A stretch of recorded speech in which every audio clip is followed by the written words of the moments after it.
Hello and welcome to another episode of Crypto Funnel. We're here to help you shoot your Web3 project to the moon and beyond.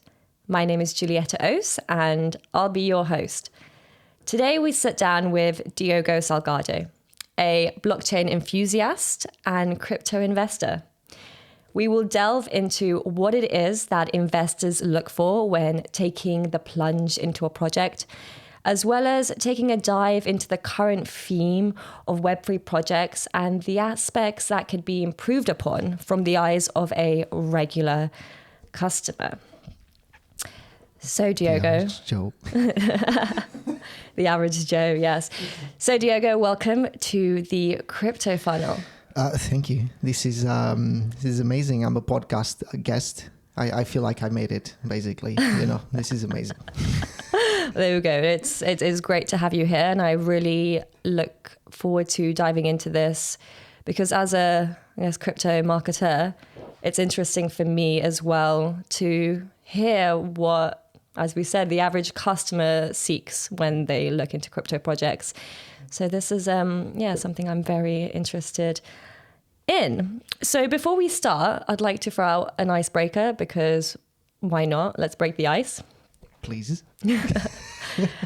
So here we go. If you could be the founder of an already launched Web3 project, which would it be and why?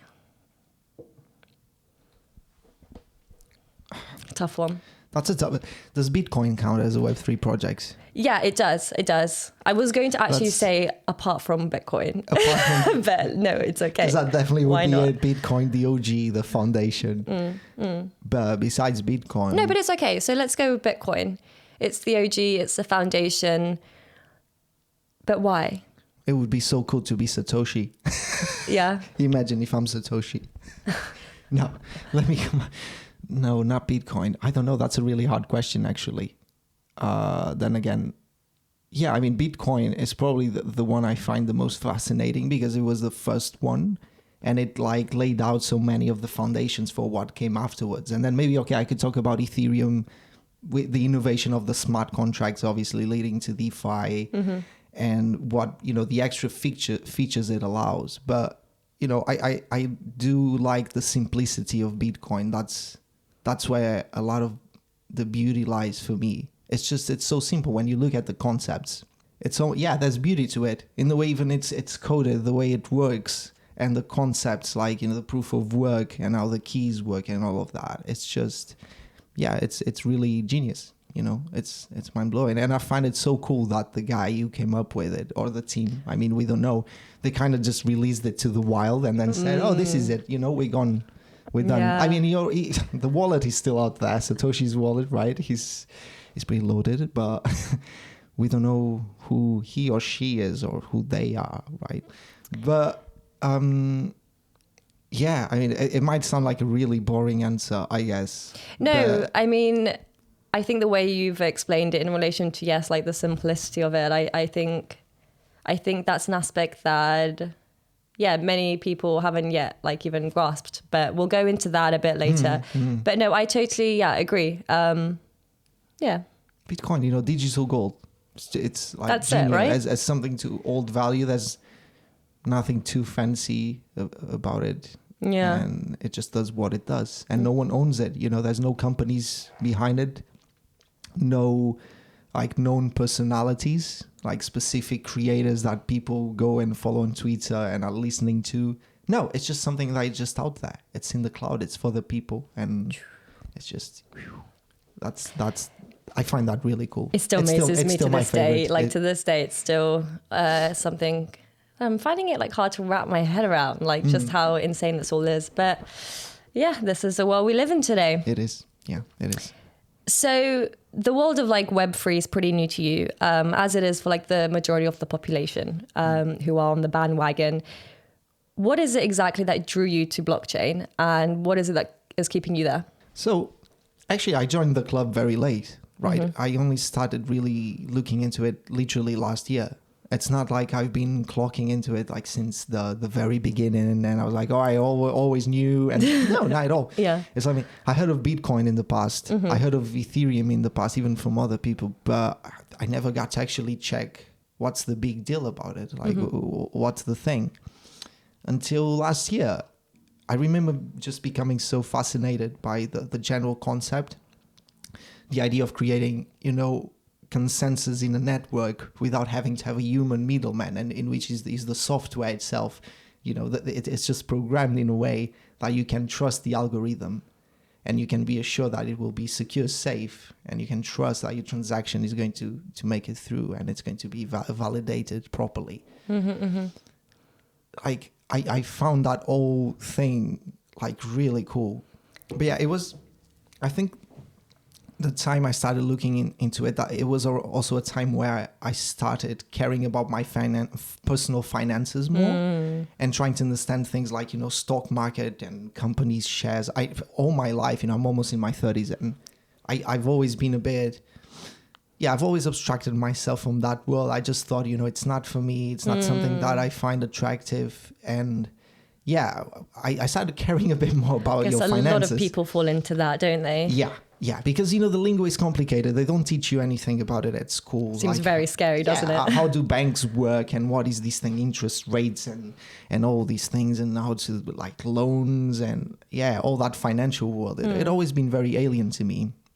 Yeah. And when I looked into Bitcoin and what it meant for the financial world as an alternative, as something to escape from this traditional system that is being completely destroyed by inflation and corruption, I guess, in a lot of ways. I came from Portugal, a country that has suffered a lot with corruption, financial corruption, from its leaders and banks. And we run into a lot of trouble because of that. And I saw this could be an alternative of making, banking accessible to people, more accessible to people, right? And I guess, well, in this part of the world, we're very lucky. Like, you try to explain this to some people, and they're like, hey, but why do I need Bitcoin, right? I have Revolut, Monzo, and all these online banking apps, and I can make transfers instantaneously anyway, and it's fine. So, what's the usefulness of Bitcoin, right? I get that a lot from people when I talk about this. And, that's a good point. It is a good point.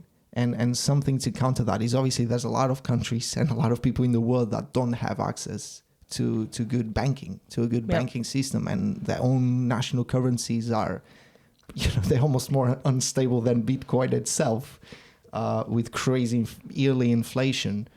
And I saw this as a way of really helping the world at large as an alternative, which in the end is going to lead to better times. If everyone on average in this planet is richer, the way the countries are connected and the economies are connected nowadays, if you want things to get better in general, we need to create a world where everyone is richer, where there's less poverty. And I really think that will help everyone. And so I found that very attractive. And then the other thing is, like, the way it can fight corruption, human corruption. Corruption is a very human thing. It's like, we're not going to get rid of that. There's always going to be people trying to take advantage of others. It has always happened in our history, especially financial history. I mean, just look at what happened in 2008. Look at what's happening now, post-COVID, the inflation numbers, the energy crisis. Now we have war in Europe. Humans are very complicated, and I just found very attractive this system where you can kind of, put the human intervention aside, and we just have this thing in the cloud that we can use. We can have our, like, digital property, can hold our assets, our value in a way that no one will interfere with. Very well said. And that's kind of what launched me through this kind of rabbit hole of the cryptocurrency space. Beautiful. If that makes sense. Absolutely. So, like, trailing on from that, currently the global crypto adoption rate as of 2021, we have ownership rates at an average of 3.9%. Being in the kind of the scene of things, we forget that the majority of people, have no idea what we're talking about right now. But sorry, those adoption rates, you mean worldwide population, yeah. 3.9% of the population are using. Okay, all right. So why is that? Why is it so low? I mean, you touched on it a bit, but I feel like there's more we can dive into. Why is that? And where how do you see this unfolding going forward?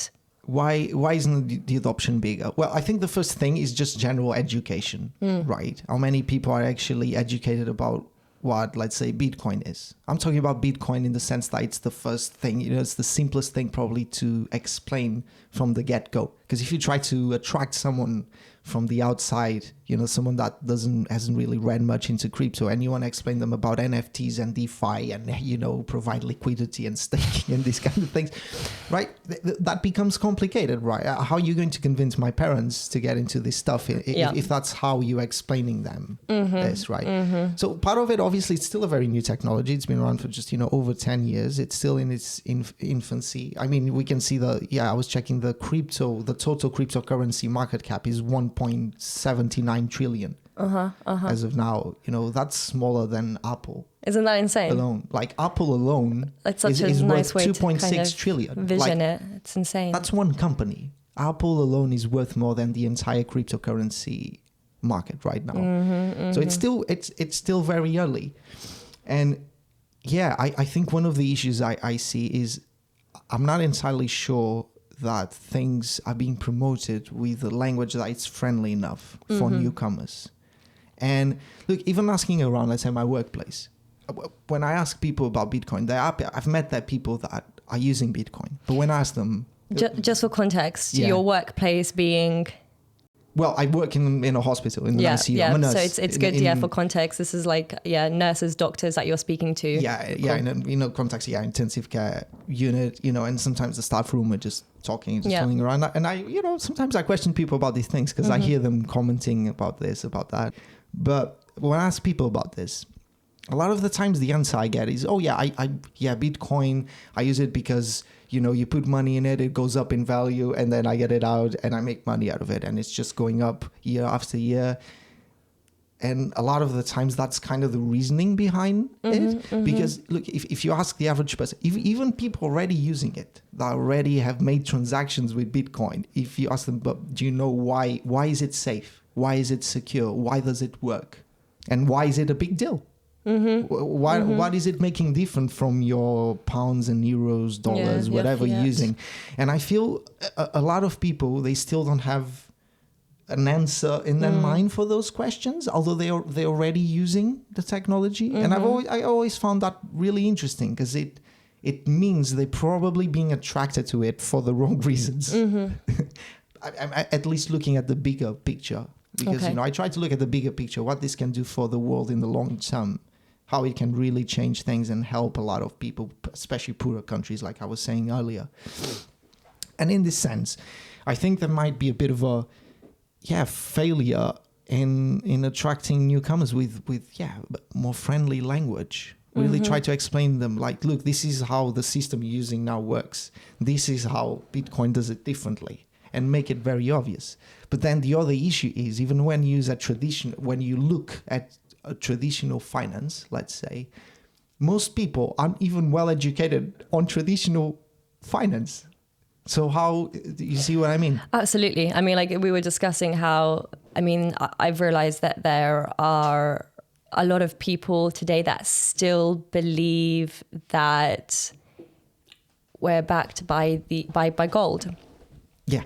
Which hasn't been the case, since the 70s, right? Which hasn't been the case for a long time. So, it's things like that, isn't it? Which then I think if they understood that, it would automatically kind of change their mind about decentralized finance. Because then if you understand traditional finance, then I can explain to you, okay, decentralized finance, this is why it's a big deal. You don't have the middleman, you don't have to deal with banks as much. You can literally have full control over your financial situation, I guess, with certain services.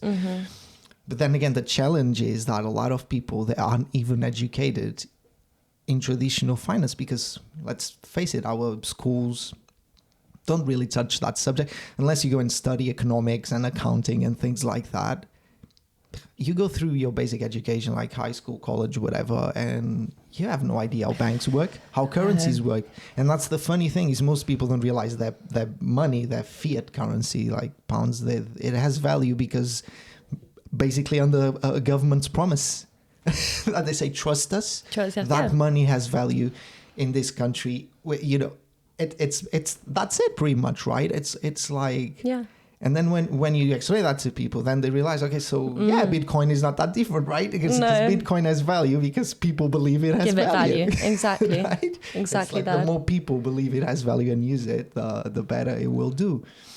Yeah. But yeah, it will be really challenging. But I think it's paramount to the future. People in general, this should become part of, you know, the school curriculums, financial education. Oh, absolutely. Because I some think, Robert Kiyosaki. Yeah. But I think, you know, the elites over time, they kind of tried to keep that behind this wall of complicated lingo, like this curtain, to kind of keep their monopolies. It's too difficult for you. Yeah, but I think in the long term, I don't know if that's, like I was saying, it's not a good thing. You want the general population to be doing better. If everyone on average is doing better, you will do better. And that's how we're going to get out of this in the long term. You know, we need to, we need to shift the way we do things, I guess. I know. Does that make sense? It does. Fantastic stuff. So you personally, when you're looking into investing into a project, putting some money here and there, what is it that you look for when you're doing your research? What are the kind of the key pointers you're looking out for? Well, then again, you know, there's a lot of projects coming out now. A lot. Yeah. Like there's a lot of stuff. Yeah. And it gets confusing very quickly, especially when different products are just doing things a bit like slightly different from each other. Like we're just like these guys, but we're doing this different. And we know that that's not a good thing for business. You know, if you're competing in a certain space, if your product is very similar to a product that already exists, you don't want your product to be just a bit better. You need to differentiate it, you know, substantially from what already is out there, because otherwise it becomes hard to convince people to move from a service where they're already used to it, they established that, to move to something that is just slightly better. You know, people would say, oh, this is just too much trouble. It's not even worth my time. And do you think they were at that stage yet in crypto? I feel like we're not. I feel like people jump on the bandwagon, even if things are a little bit better. They think, okay, this is going to be the next one. I feel it's almost like, I think like more research should be basically put in. Absolutely. You know? I think just following the hypes is a very dangerous thing. I've got burned before because of that. Oh, we all have. And you know, you learn. But then again, from my perspective, is I usually try to look at projects that are truly doing something, you know, different, innovative, out of the box. As an example, things that have an actual application, like when you look at, I don't know, let's say Arweave, the way they want to work on storage, or when you looking into the metaverse stuff, and okay, this is going to be this virtual world, it needs to be rendered somehow, so you have like, you know, like a cloud rendering system like Render, you know, these kinds of things, like, you know, thinking of Lunar, because you know, you'll need good stable coins. Stable coins will be very, very important, right, for this market. They're essential really to keep the market going. And like when you look at Lunar, you think, okay, they're doing something different there, and this is cool. Like, and that's what I try to look at, because a lot of these small projects that in the end I just feel they're doing things that are very similar to each other. It's like, and not all of them are going to survive. It's like 95% of them 95 are not going to go, and at the end of the day, maybe that's not a risk I'm willing to take, right? It's like I don't even have the time to be searching into all this stuff, and if they don't make it very clear what they're actually doing that is different in a language that I can understand, then I'm just put off. I'm like, I just think, I don't see a reason to put money here. Yeah. And maybe next week that project goes like 200x, and you're like, oh, I should have. Well, it's pointless to think like that. We can't have the FOMO. We you cannot skip into the FOMO. There's too much stuff coming up. Oh, so much all the time. You can't keep up with it.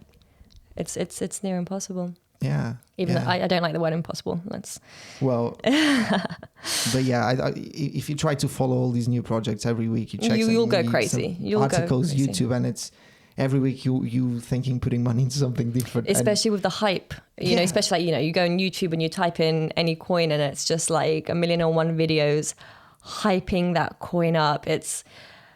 I mean, I totally understand why there are people who are like completely, you know, kind of pushed back by all of this. I see from afar what it could look like, but I guess it's important to remember that they're not all like that. There are projects there, like we're talking about, you know, Bitcoin and these ones that I believe will stick around. I believe will be, you know, used and will completely change life as we know it. And I think now it's pretty obvious that it won't be just Bitcoin. You know, there's going to be several. There's probably going to be more than a project surviving. Of course. But yeah, I see 95% of the stuff out there probably not making. And my concern is, I also feel a lot of the people behind these projects, they don't have the intention to make it survive long term. No. Anyway, and you can see it, the strategy they have, even the tokenomics. A lot of the times you can see, this is probably just kind of, I don't want to say a scam. But there are. You know, it's very important, I think, it's borderline the scam. Accept that there are many scams in the world of crypto and NFTs, many rug pulls. And that's something we have to accept. And we can't deny that. No, we can't. We can't just say anything related to crypto is good. It's like you know the .net bubble in the 90s, you know, with the .com bubble. You know, during the 90s we were kids, but at the time you look at the late 90s and it was kind of a similar story. Anything that was related with the internet, it was like people were putting money in, and a lot of those companies, you know, they had nothing actually. Yeah. It was they were just looking for quick like cash out. Is that how? Exactly. Quick cash out. And I guess it's important to have the skills to identify that early, and that's why I try to be very, very careful with where I put my money, because it's really unstable. Yeah. So you spoke about that there's some great projects out there. Are there any that you see as a dark horse? Some like an underrated project? Project? Yeah. At the moment, I think what Render is doing is really cool. Yeah, and I like the coin Render. dropped a lot. I mean, I know. I know it did. But it will go up again. Not financial advice. But what they're doing, I just find it very interesting because, you know, especially I played video games most of my life. I don't really do it as much now. Well, I barely play any games now, but I find it just awesome, the concept of having a network of GPUs, like graphic processing units, together in the cloud to render something that literally looks like you're watching the next Avengers, you know, movie, but it's in real time.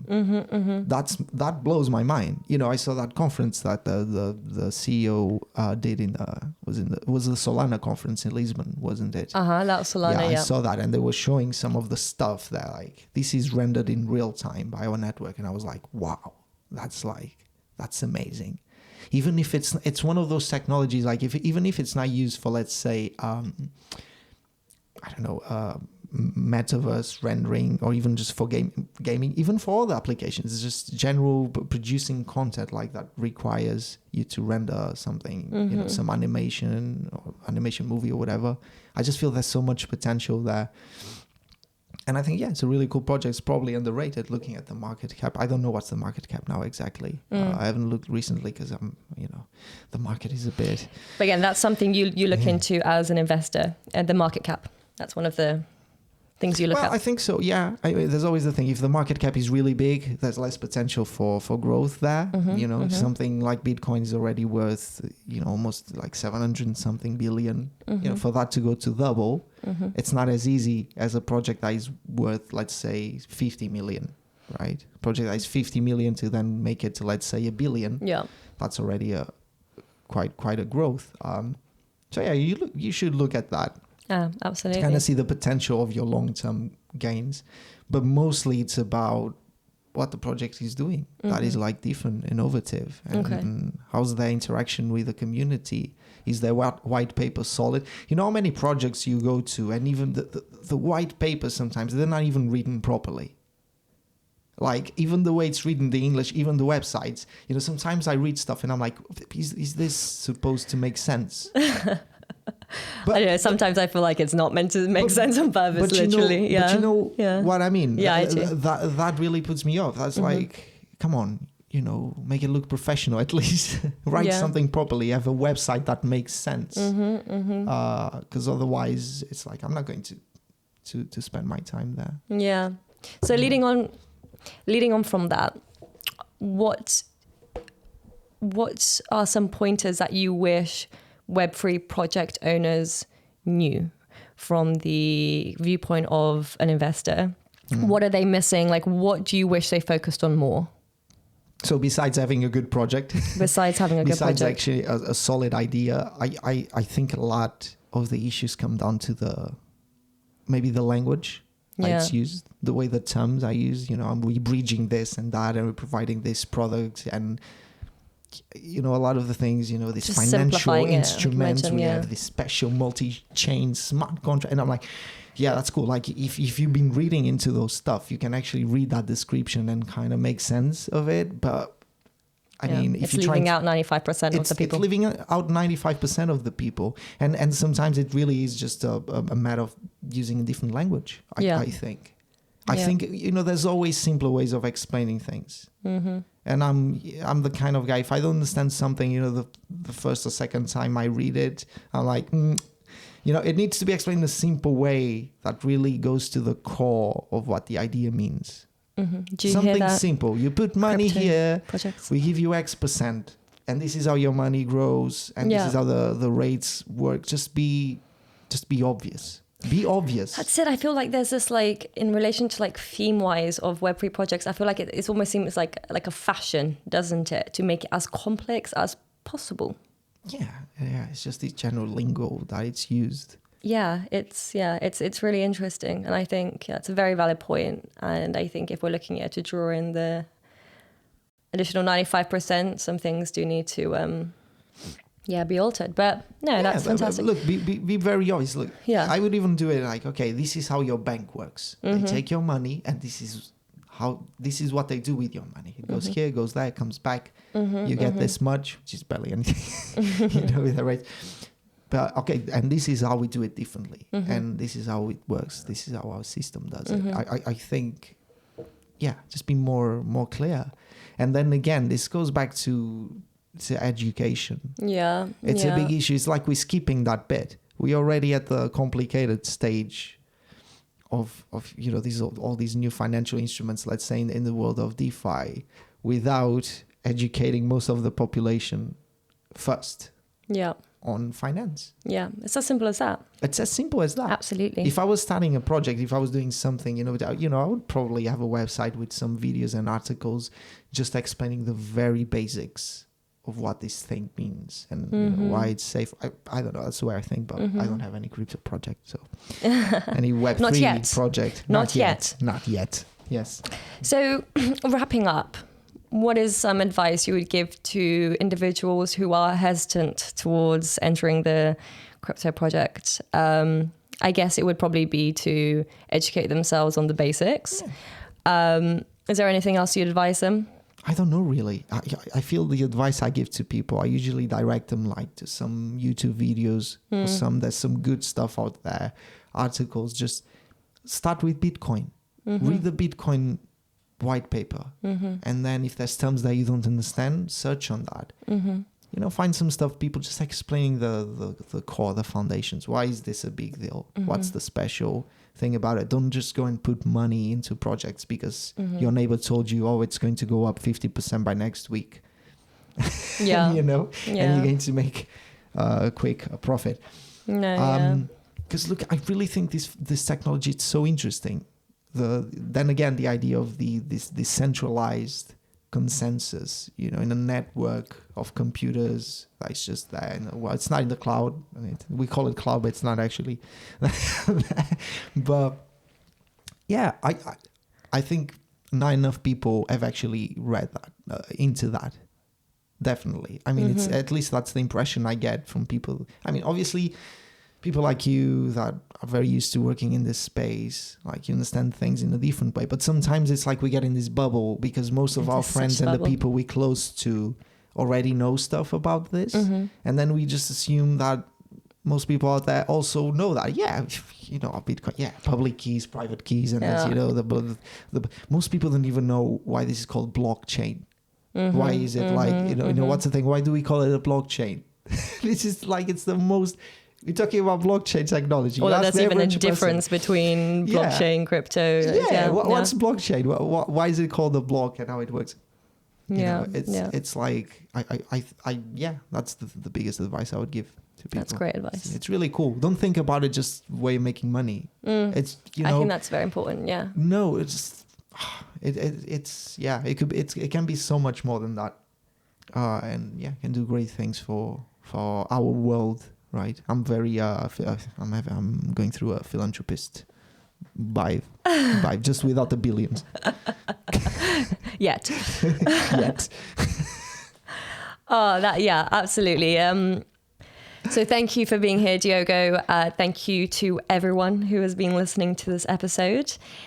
This is the Crypto Funnel, brought to you by Lunar Academy.